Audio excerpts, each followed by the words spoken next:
So what I do in order, whenever, like the amount of messages I get, can you give me a spell for this? No, I will not give you a spell for that, but I can give you an invitation to look at the inner child wound that is telling you why you're not worthy of having that thing that you want to cast a spell for. I also stand by in my work. I work as an energy healer. I particularly remove demonic attachments, generational interferences, past life attachments. And I struggle when people say, well, I am the healer that is allowing the healing to happen. You are just the mirror for it. And oftentimes I end up saying, well, that's because you're probably a superficial healer. Do you believe that there is a war on the magic within us? Yeah, and I think that, there has been a war on humanity happening since the dawn of the Abrahamic religions, saying that there is one God and like all these three people think that they're the chosen people who know who and what God is. Mia Magik is a healer, teacher, and best-selling author of IntuWitchin. Known as a spiritual fairy godmother by USA Today, she's taught thousands how to reconnect with their innate creative power, their magic, through nature, ritual, and authentic self-expression. She teaches that magic is real, that when we align with nature, we become creators, not victims. But here's the question. If magic is real, why has it become so distorted? Where's the line between organic creation and black magic? Between channeling source and manipulating reality, between what's natural and what's implanted. In a world that's declared war on the feminine, on intuition, and sovereignty itself, is there also a war on the magic within us? I see the magic, but I also see the hijack. And in this episode, we're trying to find our way out of the noise and into the truth.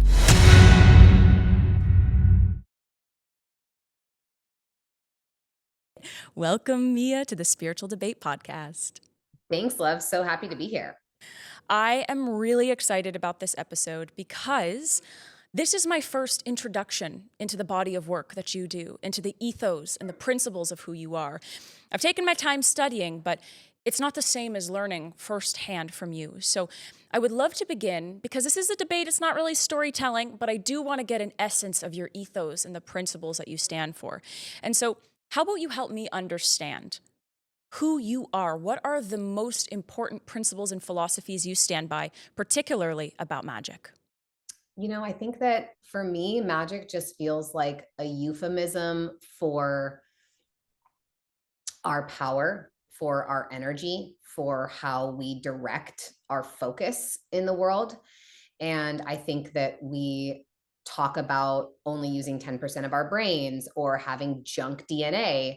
And from my perspective, these are powers and gifts and abilities and sensitivities or senses that we all have access to that we've just forgotten about, that have been distorted, that have been programmed out of our knowing, out of our being. You see, even in dreams, right? Like we have this whole other world happening when we're asleep that can feel so visceral, so real. It can make you angry at your partner in the morning or feel afraid. There's so much, and it's this unseen, unconscious realm. It's invisible, but it occurs in our imagination. And even the cells that make a butterfly turn into itself from being a caterpillar, they're called imaginal cells. And so for me, one of the essence of what I stand for and what has been really supportive to me in creating magic in my life, because I've done spells where I was broke and I was like, I need money, and I made $12,000 the next day. That felt pretty effing magical to me. And from my perspective, as having had a really powerful imagination as a child and being a voracious reader, I was able to imagine a future. I was able to imagine a magical world that I would live in. I was able to imagine or conceptualize of things that I desired. And so many of those things have come to fruition. So many of those things have become my normal life. So much of the way that I exist in my community, how I operate, even building my social media following, getting my book deals, I have had these sort of miraculous ways of experiencing life. And where people will tell me, oh, that's never going to happen. Oh, that's not possible. Oh, that can't be. That's not how it works. And then it does work for me like that, or something will happen. In particular with my book deal, my agent was like, Mia, you don't understand. This is a 6-week process. Like, you have to be available. I can't have you be, I was going to Antarctica when I was, putting my book proposal out. She's like, that's not how it works. You need a sat phone. I need to be able to get a hold of you. And I was like, Colleen, trust me, I'm a witch. We are going to get a book deal the day before I leave for Antarctica. That is what is going to happen. You're not going to need me on a sat phone. I'm going to get it just in case, but like, this is the way it's going to go down. And exactly that happened. And not just one book deal, but a 4-project deal with Hay House, my dream publisher. Like, I have learned in my life that magic is real, but I have learned that by imagining that it could be. And that, I think, is the biggest piece of what I like to share. And I am from the Redwoods. I am from a deeply mystical, magical, and enchanted forest. And I have had mystical experiences there. And so it has been the reason why I stand for magic and see myself as an ambassador for it, is because it has been proven to me time and time again. And there are a lot of things with the way that we operate in the world that I find to be so distorted and so unhealthy and so negatively impactful on our minds, our bodies, our spirits, our species, that I don't want to live in a normal world. What's normal is my nightmare. And so I want to live my dreams. And for me, that has been possible by granting myself the permission to believe in magic, even if I just have to imagine that it could be real. I knew that there were going to be correlations in our stories. I could just feel it before we had today's episode. I knew it. And when you spoke about the fact that as a child you had a wild imagination, I too had a wild imagination. I was always very clairvoyant as a child. So I imagined, but I also saw. From a very young age, I was able to see spirits. From a very young age, I would be living in a 900 square foot home, eating eggs for breakfast, lunch, and dinner because my family couldn't afford it. I was the poor kid in a rich kid's neighborhood, and yet I'd be closing my door, telling everyone in my family, don't bother me, and I would dream in Technicolor of a world where I was speaking on stage, where I was impacting people's lives. Even though my life, I was in the thick of childhood divorce, my parents were going through horrible separation, I grew up with very little, my dreams were so vivid. And to the same point you made here as well, those dreams have become reality. And of course, there's differentiators in it, such as the fact that I'm on a podcast and not on a stage in this very now moment, but it's still magic creating itself, an intention creating reality. And I really stand by that as well. I love also the story you shared about money, because when it comes to money, my spirit guides once told me that we should rename money something that signifies light. So they gave me the word Lumi. And at first I had no idea what it meant, but as I Googled it, it said all that is illumined. And when I changed the word money and every dynamic I had with money to Lume, it felt like it was illuminating all of the ways that I had cast these spells, as you call it, that were creating negative crosswires for me to not be able to attract more money, for me to be able to receive effortlessly more money, but then how it brought up some stories within me about how I wasn't worthy. Simply by renaming money to Lume, it illumined all of the ways that I was casting spells that were both positive and also both negative, and also maybe a little bit distorted. And so I'm curious, your journey of spell work, of being a witch, of understanding magic, where is that fine line for you between I am casting out this reality and maybe I'm blocking that spell? Or where does distortion play a role in what is a clear intention and what maybe you create blocks around? So even in the way that you read that bio, the first word is healer. And that to me is my greatest magic. That is my skill. I am a pretty fierce warrior type of healer. I'm not the classic archetype of just like soft, quiet elder who's going to come in and like, very sweetly. That's not really my way of doing it. I do use a pretty sharp sword, and I'm tempering that more and more every day. And for me, I don't teach spells. I don't write them in my book to give to you because one, everyone's word associations are different. So if I use the word impact and, the word progress is better for you, like it doesn't make sense for other people to write your spells. Mm. So what I do in order, whenever, like the amount of messages I get, can you give me a spell for this? I'm like, no, I will not give you a spell for that, but I can give you an invitation to look at the inner child wound that is telling you why you're not worthy of having that thing that you want to cast a spell for. And so that to me is really the answer to that question. Is it's more about the blocks that exist within ourselves, where if we come from a childhood of scarcity where we watched negative patterns with money. We watched the shadow aspect. It didn't feel like Lumi at that time. It felt like danger. It felt like poverty. It felt like fear. Then the invitation, in order to illuminate the frequency of abundance within ourselves, is to work through the parts of our inner child, because they're going to be there our whole lives, the parts of our psyche, the parts of our body that are holding on to these misbeliefs. I'm not worthy of money. I don't deserve money. Money is hard to come by. Money is evil, or it's the root of it.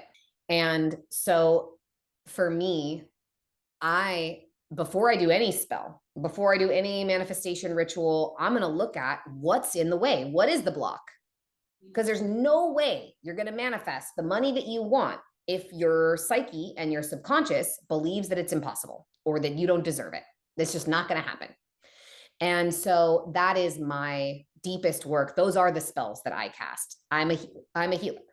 And so I'm going to heal myself, and I'm going to heal my clients and my students. And by the nature of utilizing healing specifically for the subconscious, for our trauma, for our inner child wounding, whether it's around love or money or sex or confidence or being able to show up or speak our truth or share our message in medicine, I'm going to work on that. I'm going to chip away at the blocks there in order to make room to receive. And that was like what you were talking about. Like, I want to be able to receive. If I'm going to be able to receive money, then I have to get all of the gunk that's telling me that money is bad out of my psyche and my consciousness. So that's really the way that I work spellcraft is, okay, let me do, and you can do that a myriad of ways, right? So of course, those are all, there's so many different options in my new book, Witchful, and you can do it somatically just by tracking the sensation. Where is the scarcity living in my body? What is it asking me for? What does it need to say? How can I hear it? How can I offer it the kind of support or the new capacity to trust that it's asking me for? Do I want to just dance this out in my body? Am I feeling pain around it? What if I do a pleasure practice to like literally alchemize the pain that I'm experiencing? Do I want to just speak it out? Do I want to write a letter? Like one of the things that I was talking with someone who is going to go take money on a date this weekend. And a really powerful practice is writing a letter to money. And I did this practice once, and I think I'm going to try it again. Writing a letter to money that's like, I called it like, Dear Mr. Green. Dear Mr. Green. Wait, I love Yeah. that. Dear Mr. Green. Like, I'm so sorry for all of the ways that I have not appreciated you.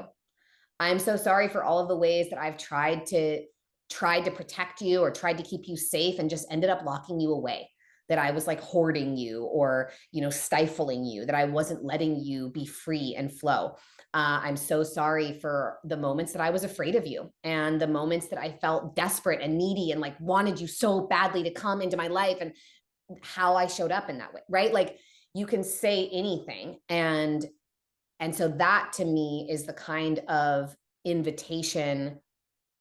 That's the best kind of spell you can ever do in your life, is working the parts that believe you're not worthy or it will be too difficult to get the thing you're trying to manifest with a spell. Mm. Really, it sounds to me that at the heart of what you're doing is you're helping people remember their innate ability to create the reality that they desire. And that is a gift that so many people need, especially in this very dark time that we're in the world. And from another perspective, we can say, the frequency is raising on the planet. But my personal perspective is that sometimes, more often than not, expansion actually feels a lot more like death than it does like light. This feels so great. I'm so happy. Everything is falling apart. And so what I want to first, I want to acknowledge you, and I want to say thank you for acknowledging that you are a healer. That is a personal thing for me that I also stand by in my work. I work as an energy healer. I particularly remove demonic attachments, generational interferences, past life attachments. And I struggle when people say, well, I am the healer that is allowing the healing to happen. You are just the mirror for it. And oftentimes I end up saying, well, that's because you're probably a superficial healer. Because any real good healer is actually doing very intense work to support the person in being able to receive the healing, of course. Because if the person is stubborn, free will, and they're utilizing their free will, there will always be resistance. But tell that to the person who slept 12 hours last night, made sure she had a good breakfast, that she's not having arguments first thing in the morning, that she's taking the time to breathe, to meditate, to be in the right state of mind, to be able to go into their client's energy multiple times a week to remove demons. So first, I want to say I really respect you and how you own that in your work. And I'm very similar, and I appreciate that a lot in you. The second thing I want to speak about here is that I feel like maybe this is my opinion on this, but it feels a little bit like superficial spirituality. Like, I understand that I am a creator of my reality and I cast my own spells and this, that. And then I see that there's another layer that starts to happen after we understand that we're creators of our reality, and then we start to do some of the subconscious somatic work. We start to realize that, oh, there's something else going on here. In my personal experience, what I've realized is that, well, karma plays a big role. Interferences that have bled through from lifetime to lifetime that's inhibiting my ability to be who I came here to be, which is different to me than just inner work. I have to disconnect if there are things that are attached to my energy field from my bloodline. I have to remove what's been holding me back if that is through different past lives. And I know you've spoken about this before, like each of us have had, a witch experience in a past life. And that might be inhibiting us no matter what work we do and try to do the rage rituals, try to do the spell work. It feels like there's something that's holding us back. And so in my journey, this is when I started to see what Rudolf Steiner calls the eighth sphere, or the hijacking system that is actually overlaying Earth's grid, where there are these nefarious entities or energies or beings or groups that are actually harvesting our power. And so first I want to understand a little bit, if that is a perspective that you understand, hold, and see. Let's start there, and then I want to unpack a bit more. Yeah, I try to be a little more self-responsible in that. I don't discount the possibility and like the endlessness of consciousness and creation. And you look at what's happening on our planet and the destruction of our natural resources, the rampant child abuse, sexual abuse, war, poverty, famine, governments like allowing for the horrific. I mean, like we could go on and on, right? We could talk about just the horrors of what's happening on this beautiful, sacred, magnificent, sentient planet that we have that provides us with absolutely everything, is literally like a myriad of environments from all of, it's like, you've got the boulders, you've got the deserts, you've got the mangroves, you've got waterfalls, you've got lakes, you've got trees. Like, we have literally everything. This place is fucking paradise. And look how we treat it. I mean, that is nefarious in its essence.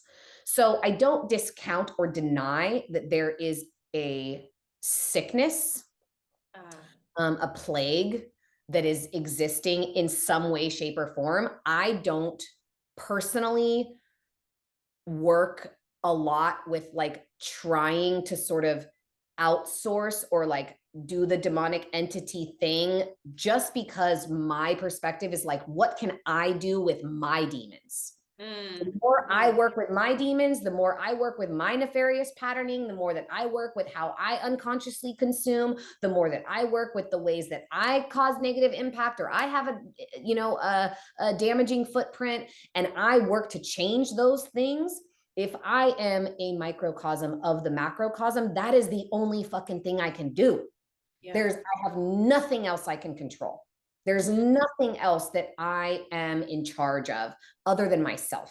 and my response and my reaction and my creation.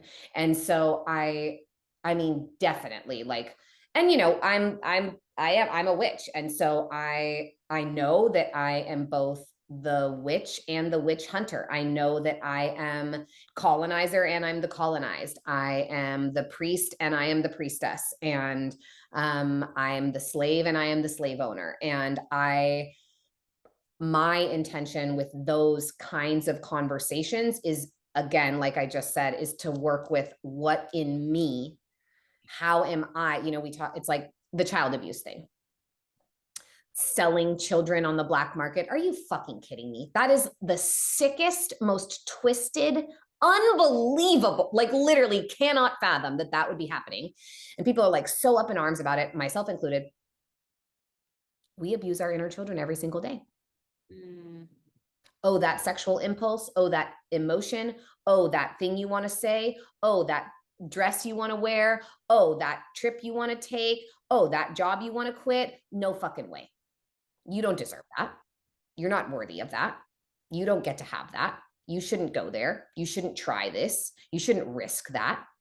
And we shut them down. Don't feel like that. Don't be a pussy. Pussies are literally the most resilient, magnificent, strongest thing in the world that all of us come out of. And straight men spend their whole lives trying to get back into. And yet we think that that is an appropriate term for someone who is weak. It's ridiculous. And so the only thing that I can do in terms of the larger, grander entities is work on the way that the witch wound impacts me.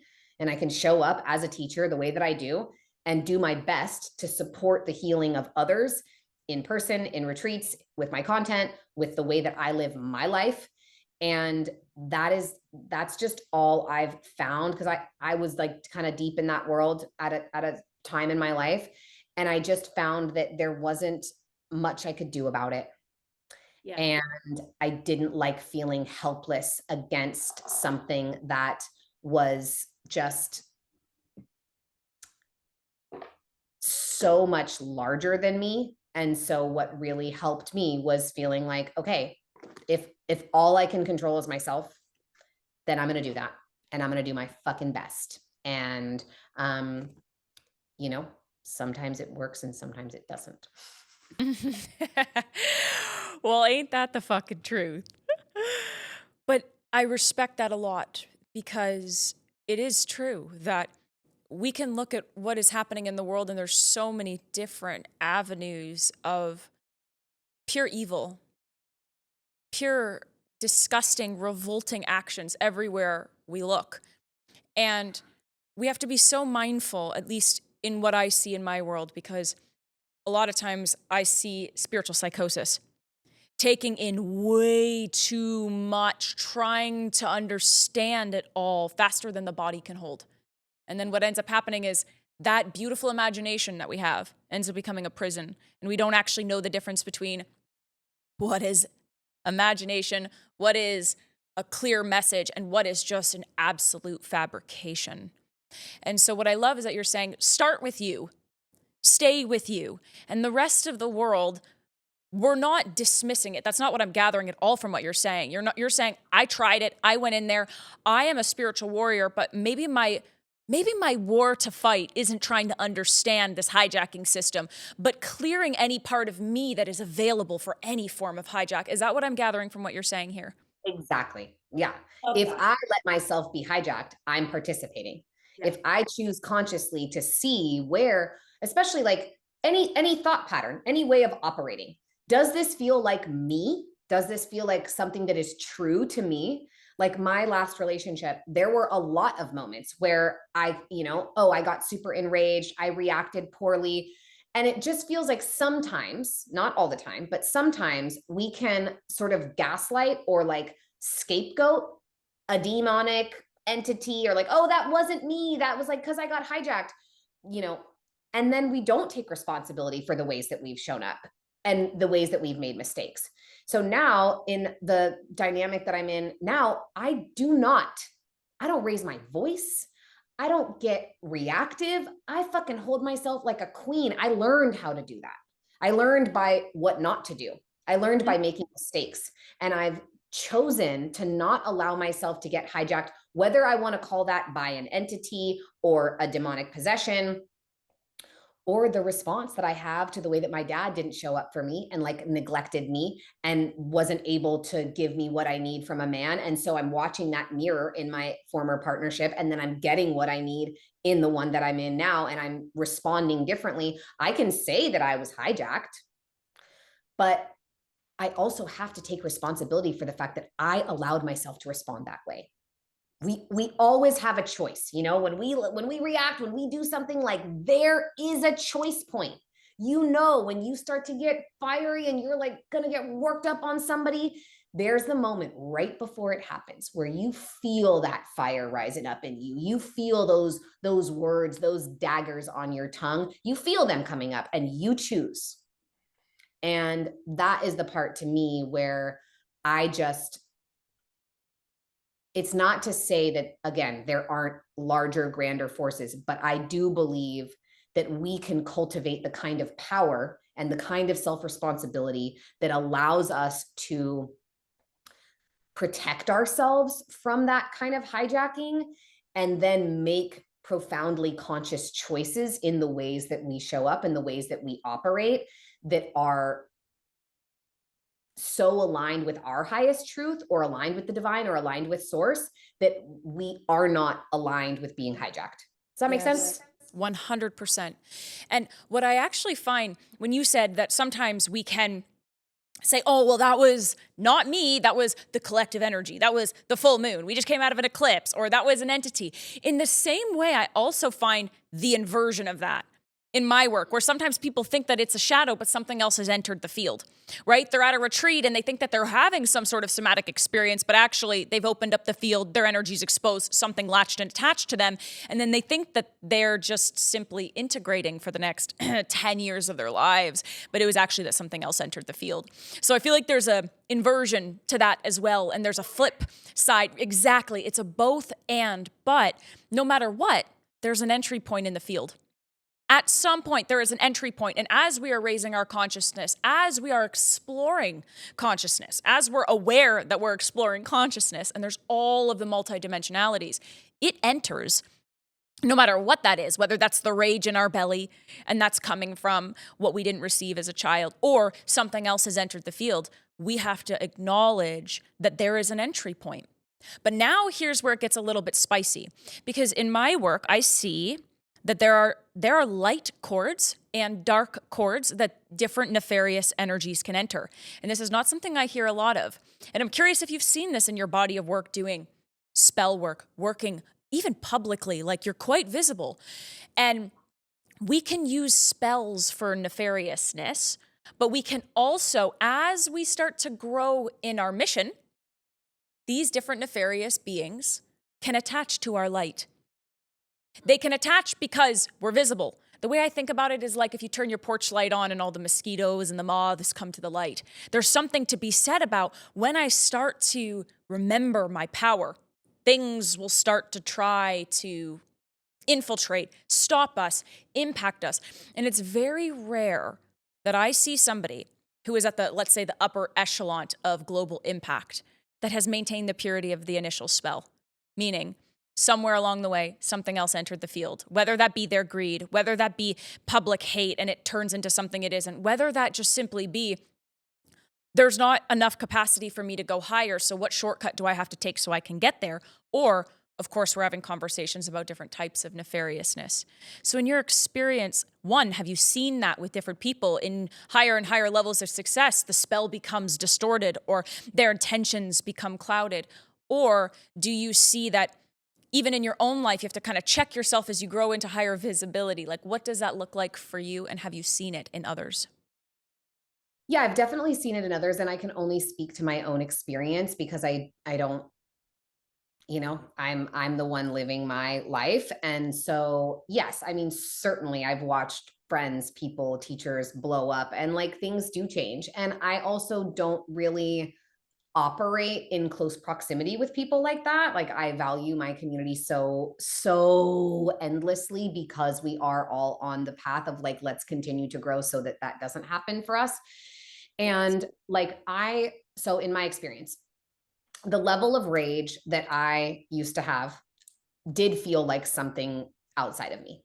It would feel like something so big and so vast that was completely uncontrollable, like a fucking wildfire was tearing through my entire body, and there was nothing I could do about it. I could say that that was an entity or that that was, a demonic possession, because a lot of the times I tell you what, it fucking felt like it. That's for sure. And I have gotten visible and I have had a lot of press and all of the things. And I have had experiences where, even recently, where I feel so confused by what's happening in my external reality that there are questions. I'm like, what in the actual fuck is going on here? And in terms of like hate or having sort of like, as the visibility rises and the mosquitoes and all of that, I got a message from Archangel Gabriel recently, and I don't personally work with the archangels that much.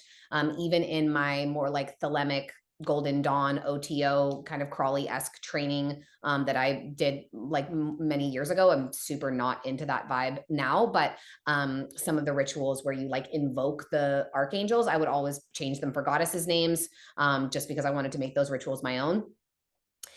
And in that world, yeah, there are a lot of like spirits that are worked with. And I had an experience with Archangel Gabriel where I felt the frequency of this archangel come into me. And I was reading something that he said about Jesus's crown of thorns.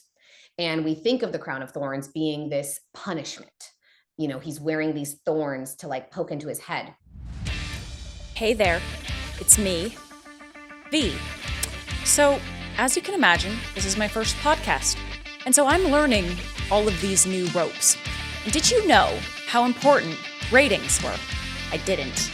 I had absolutely no idea. And I'm so thankful for the support of my team for reminding me of how important having your ratings, your honest reflection of the podcast, how much that benefits us. So I'm that annoying person in the middle of everyone else's episodes that I fast forward that hopefully you're listening to right now. And if you've got 30 seconds, it would mean the absolute world to us if you could take a moment and just rate this podcast, give it a thumbs up, share it with your bestie that you want to go head to head with, so we can continue to spread this message, debate about the truth, find what the truth is, and have the kinds of conversations that truly help us awaken in integrity. All right, back to the episode. But when you really look at some of the more mystical plants that we've utilized throughout many generations that have thorns, like the hawthorn, which is a hedge protection in Ireland. So it's a super poisonous thorn. Like, man, I've stepped on those things walking around barefoot and that shit hurts for days. And then like roses, which are, this thorn is there to protect the beauty. I'm glad I can be on a podcast where I'm like, well, what Archangel Gabriel said to me was that the crown of thorns is actually about spiritual protection. It's actually about that light. Those thorns are there to support the sacred beauty being maintained, being taken care of and tended to. And in that moment, I have full body chills just thinking about it. And I could just cry and just get on my knees and thank God for this moment. But what he said to me was that you've always had a crown of thorns. You've always been spiritually protected. That's why you have had the experiences that you've had. And it's hard to even like say that out loud, especially in the context of a conversation like this, but I have gotten remarkably little hate, even when the rage ritual went viral and got viewed 1 billion times, and people are losing their shit talking about Karen's summer camp and like, these bitches are crazy, I don't want to bump into them in the woods. Even when Elon Musk tagged it and got 50 million views just on his fucking Twitter, no one tagged me. So I could have used a few extra followers, right? But like, would I want those followers? Like, are those the people that I would want in my community, in my audience? Are they going to care actually about who I am and what I'm doing? I didn't get anything except a lot of people DMing me the shares. There was nothing negative that happened to me. I got press for it, you know? And so I really deeply feel that we can, this is that choice point too. It's like, how do we operate in relationship to the nefariousness? And how do we handle our visibility? And I certainly, there were moments with my ego that I have been checked hard. I have noticed how, my rags to riches story is so important. And I've heavily identified with being a successful entrepreneur and, oh, 7 figures and, oh, like I have gotten attached to those things. Waking up can feel like your whole world is turned upside down, and there's no one there to catch you. Whoa! And so you ask yourself, who am I? What's my purpose? What are my gifts? And years later, you're still asking yourself the same questions. Cue the Sovereign Healer, the only psychic development and energy healing sovereign development school that'll help you understand your unique abilities without leaving your meditation cushion. Let's get it. And so I got humbled by them and I got worked through them. And thank fucking goddess I did, because it made me love myself more. It made me love the version of me that is just me, is still that little wild, naked, magical girl with twigs in her hair who's running around in the forest playing with her dogs and feeling like I have these, full psychic communication conversations with them, which I'm pretty sure I did. And I'm doing all of this for her. I'm believing in magic for her. I'm working through my rage for her. I'm showing up and trying to create a more magical world for her. And I truly believe that when we are in right relationship with our intention, with like our why do we want money? Why do we want love? Why do we want press? Why do we want the stage? What are we actually here to share from it if we're going to? When we're in alignment, that's the thing that creates the crown of thorns, that creates the spiritual protection, that prevents the light shining from attracting the negativity. And that doesn't mean that good things don't happen to, or bad things don't happen to good people. They do all the time. All the time. And I've seen in my own life and in the lives of many of my best friends, people who lost their houses, like not most, but a bunch of my best friends lost their houses in the fire this year. And what I have seen them do with that loss, who I have watched them become, the resilience, the beauty, the reverence, the new depth, the greater love, the devotion, has been one of the most beautiful and inspiring things I've ever seen. And I had a dark night of the soul after reaching all these things. Look at all this money. Look at all this Instagram following. Look at all this. Blah, blah, blah, blah, blah. Like, cool. I'd made it. I did the things. I got the books. Look at me. And then I had one of the darkest, hardest, most challenging, agonizing periods of my entire life. And I just got out of it a few months ago. Thank fucking goddess. And now my life is exponentially better than it ever was before. And that is such a blessing. That is the rose that's worth the thorn. And it's because I was willing to keep facing off with the nefarious parts of myself that tell me that I'm shameful or ugly or stupid or gonna fail or never gonna figure it out again, or look at what you've lost, look at what you've done, look at blah, blah, blah, blah, blah. Like, that's what the entity, they're gonna say it to you. Your inner critic is the entity. Like, it's the same thing. That's the negative reptilian bullshit in your mind. It's your negative limiting beliefs. It's your trauma patterns and responses. And so, yes, I have seen that. Yes, I have experienced it. And I have watched the outcome of being willing to cultivate what it takes to have the rose and the thorn become like the greatest, most beautiful benevolence and blessing in my life. And so I I'm actually grateful for those moments. And I think that that's one of the things that does create a lot of protection for us. And it's really hard to be grateful in the moment. When you've lost your house, or when you've lost your partner, or when someone has passed, or when anything, you've been abused, you've been harmed, you've been violated. It's really hard to be grateful. That's not the natural instinct. And it's cliche to say it. People who are going through a hard time are like, fuck you, bitch. You don't know. Like, you don't know shit. Yes, I actually do. I really do. Trust me.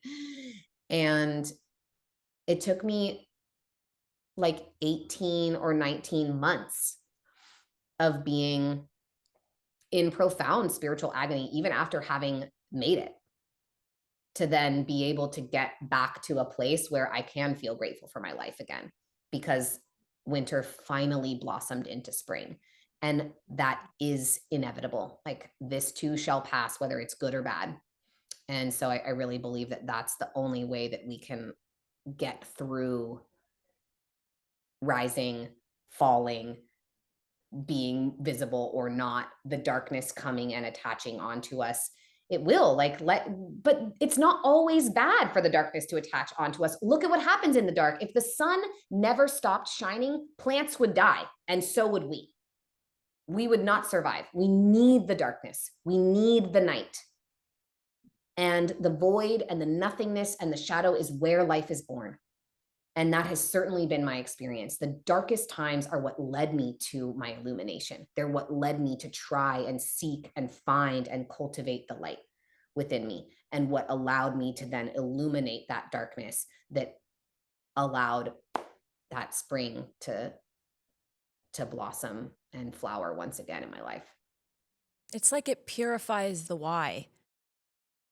The darkness purifies the why in any way that, like you shared, the ego is involved. I had the same story about, being the first millionaire in my family as a woman was such a huge thing for me. And then I was like, yeah, but like taxes and like, giving so much of it to your team. And like, there's so much that goes into it. You make $1 million, but you spend like a millionaire. So what the fuck am I doing? Being like, I made it. I'm like, did you really? Like, what does made it mean? So, I believe in God. For me, God had to take away all of the money for me to be like, wait, am I still happy?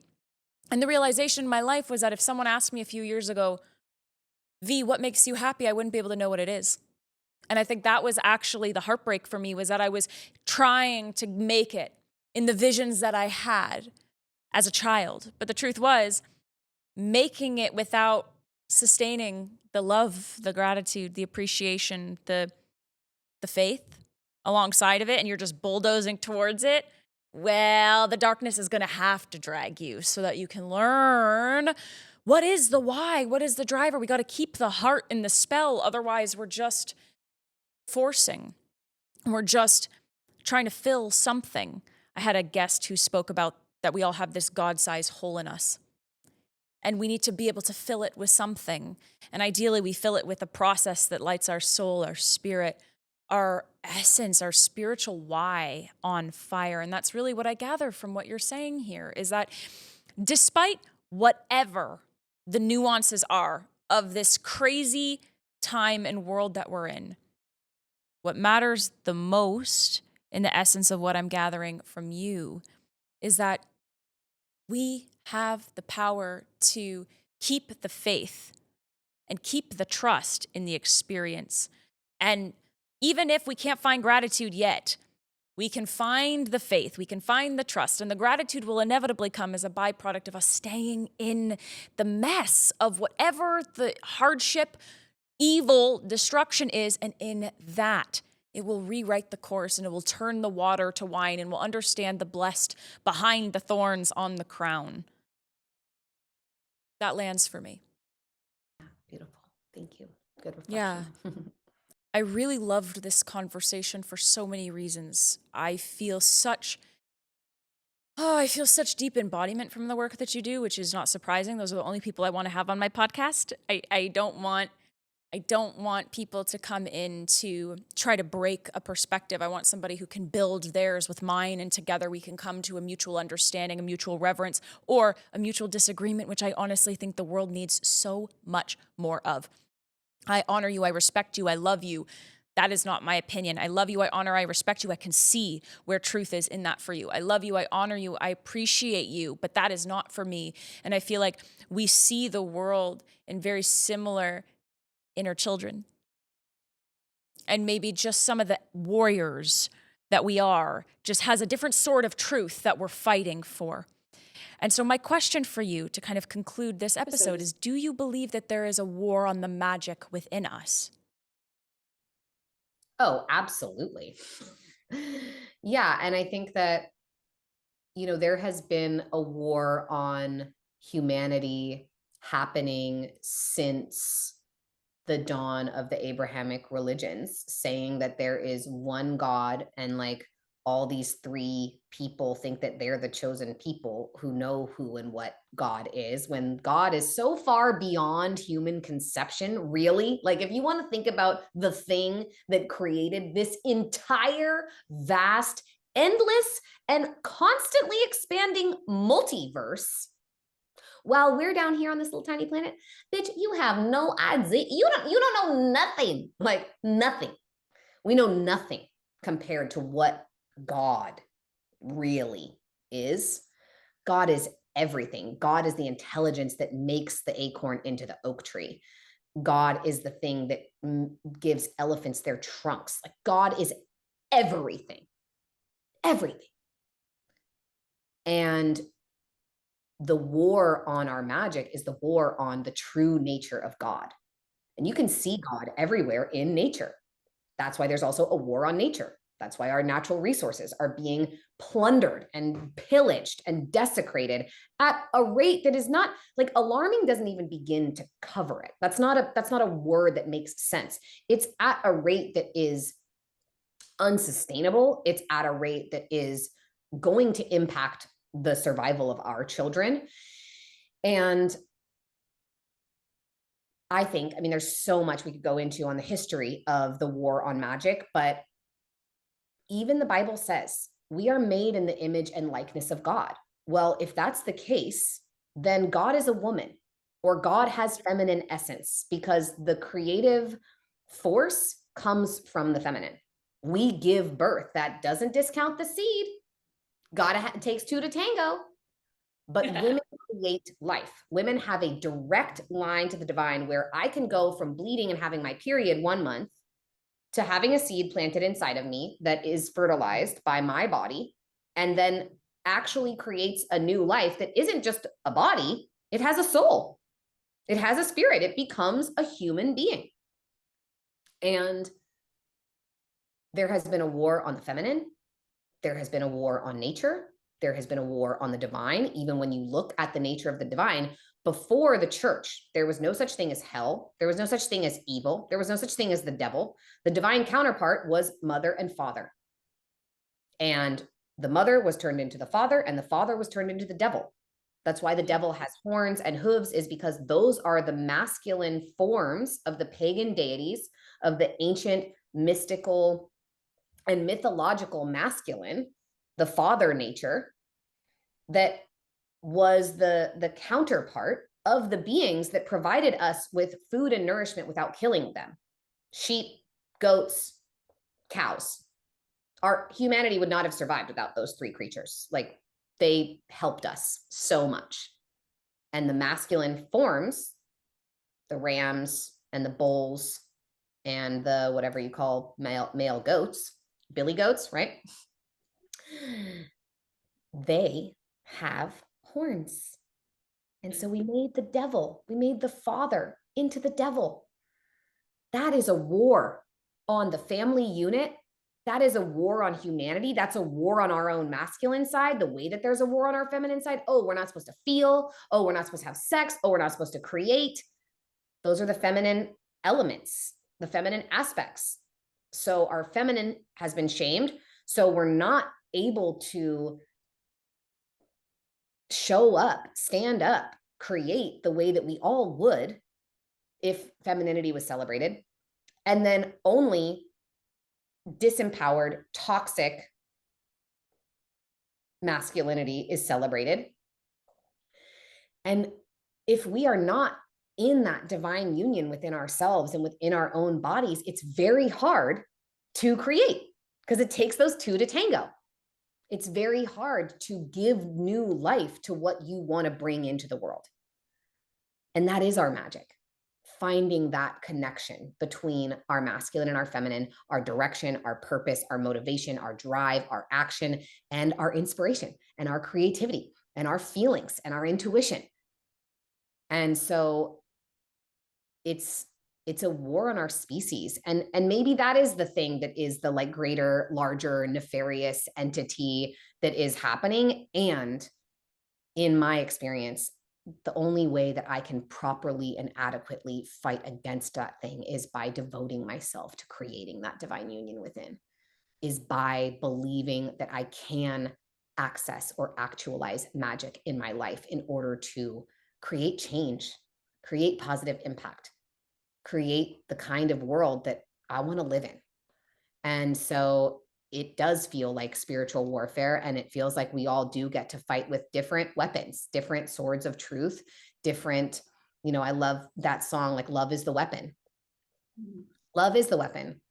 There, look, like there's nothing, as civilians, there is nothing that we can do against the military arsenal of weaponry that exists now. Like you talk to some people that have like been in the sea, like, the secret laser technology and the like invisibility shields and like all the shit that is actually possible in terms of weaponry right now. Like there's nothing we could do. We could just be misted. We could just be liquefied, in any moment.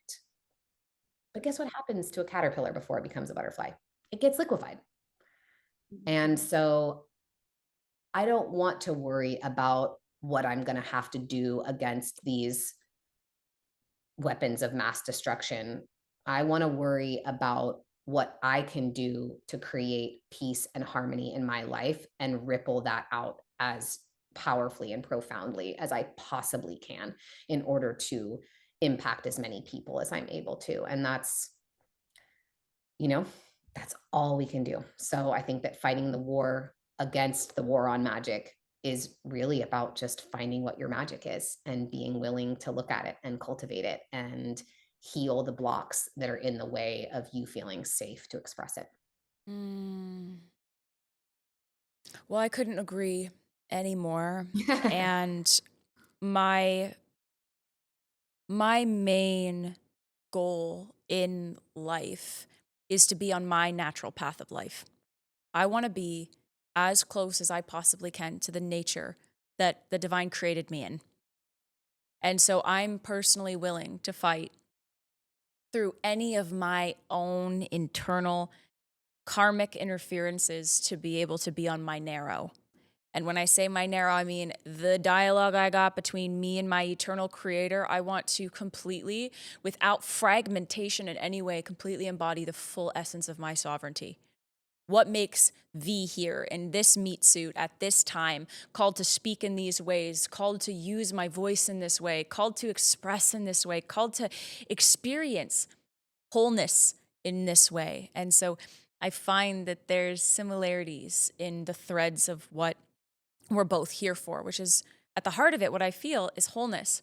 You are whole, you are complete, you are capable of being able to decide the realm that we want to see moving forward. And I think the way that we're moving into in the world, it's like artificial intelligence versus ancient intelligence.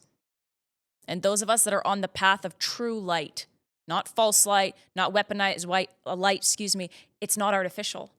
It is our ancient intelligence that lives in our DNA. It's back with nature. It's back with God. It's back with source of all creation. It's back with womb.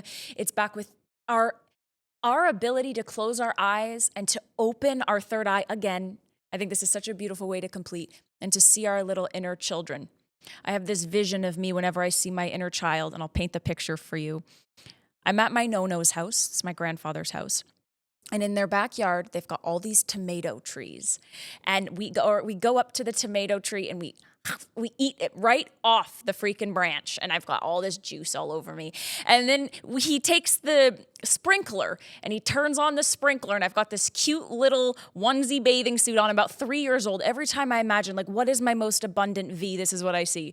And I've got all the tomato juice all over me. And I've got my face trying to drink the water off the sprinkler to clean my face, and the sprinkler's going back and forth, and my no-no's laughing, and I'm laughing, and we're playing, and there's this feeling of I am whole and complete in this moment, and there's absolutely nothing more that I desire than here.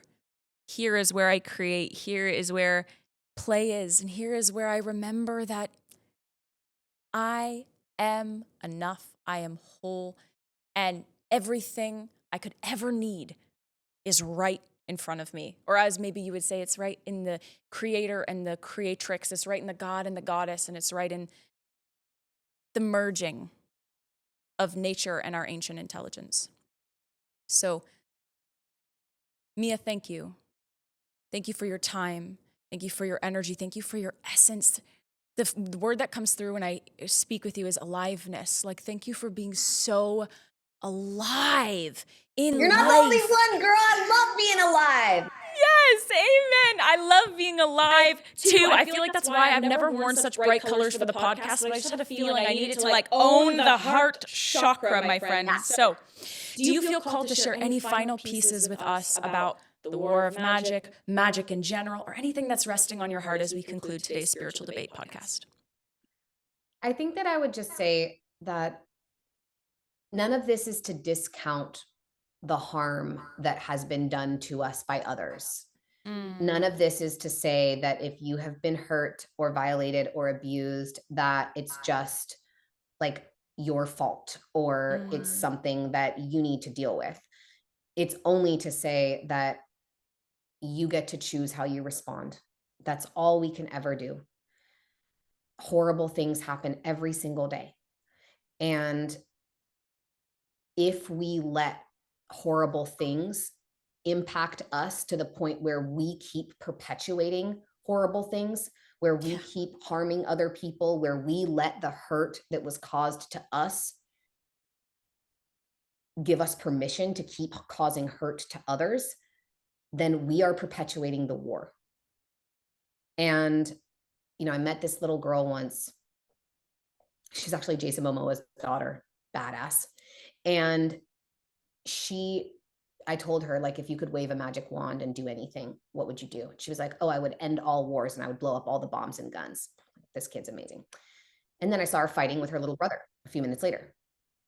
And I looked at her and I was like, my girl, that's the war. You're warring with him right now. If you want to wave your magic wand and end the wars, you got to start at home. And, you know, I listened to Jane Goodall say something about that think global, act local statement. And actually, like, when we think globally, it is overwhelming. It's terrifying.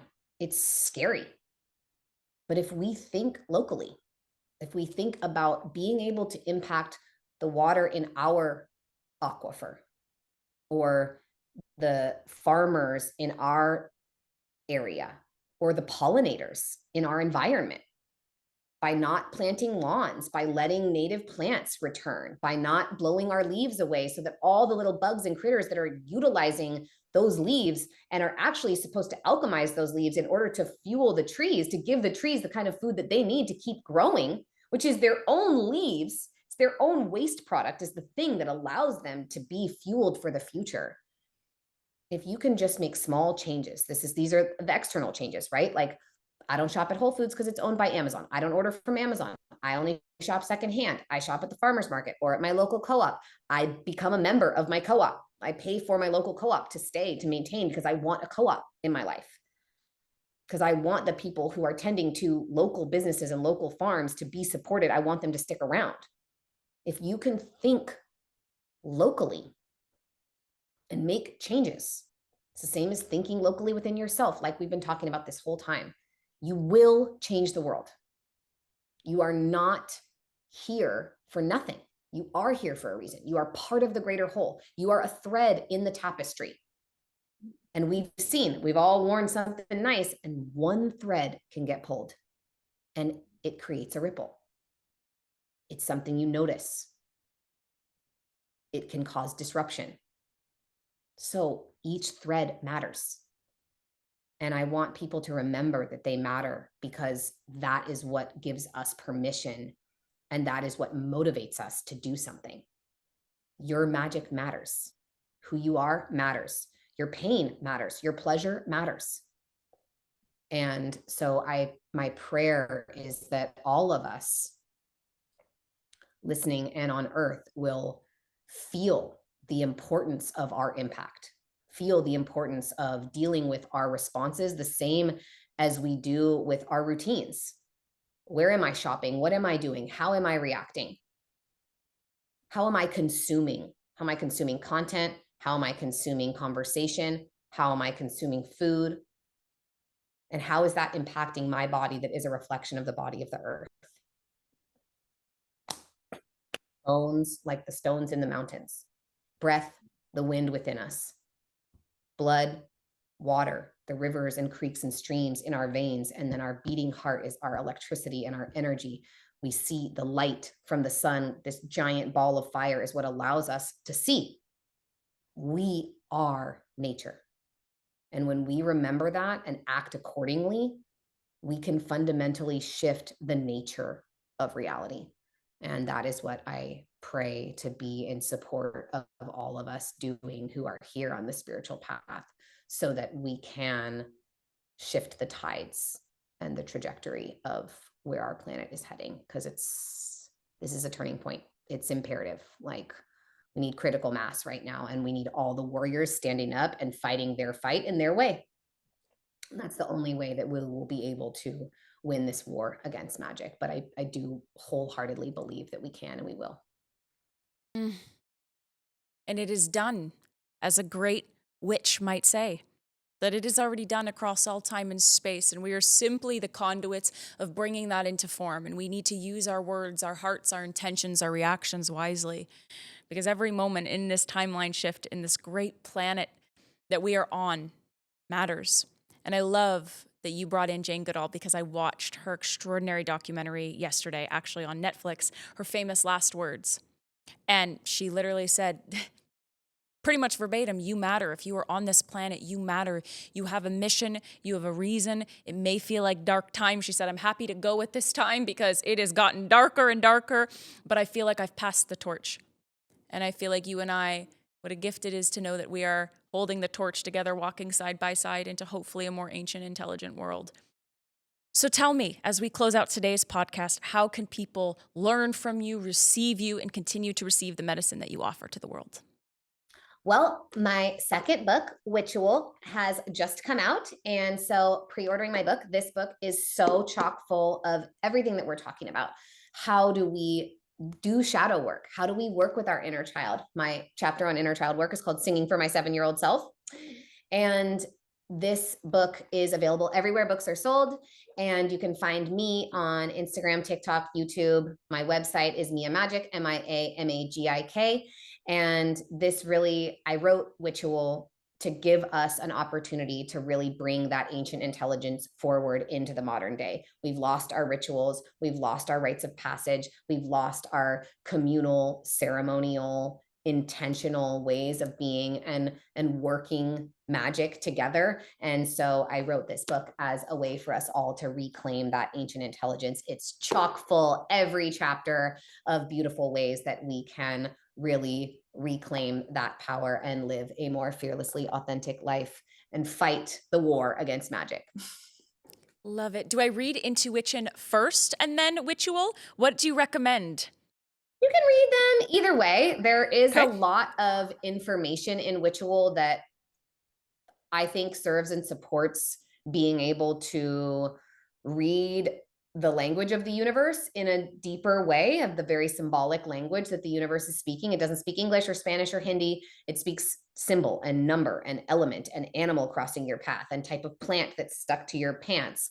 And so Witchual really cover or IntuWitchin really covers all of that and gives you a beautiful roadmap. And then Witchul is like, how do I implement it? What do I do in my life? How do I actually understand, okay, if I am the water and I want to create more abundance, or I want to undam my emotional rivers, how do I do that? And what are practices that I can implement into my life?